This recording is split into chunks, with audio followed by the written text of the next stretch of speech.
In fact Soumitra জেঠুর সাথে শেষ দৃশ্যটা আমারই করা ছিল বেলা শুরুতে, যেটা বাবা মেয়ের যে বিউটিফুল কনভারসেশনটা, যেখানে ওটা ওয়ান অফ দ্য, মানে আমার মনে হয় একটা বাংলা সিনেমার একটা সবচেয়ে গুরুত্বপূর্ণ একটা সিন বলবো আমি, বেলা শুরুতে, যেখানে ওনাকে আমি রিভিল করছি আমার হাজব্যান্ডের কথাটা।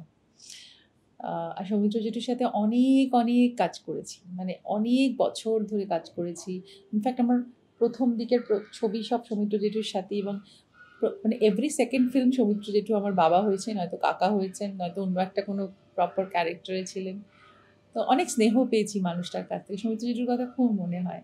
তো পৌলমীদির সাথে আমার যোগাযোগ আছে, এবং তো কথা হয়, মেসেজ হয়। তো বাট ওনার ওনার যে বিশাল একটা ভ্যাকিউম, সেটা কখনোই পূরণ হবে না।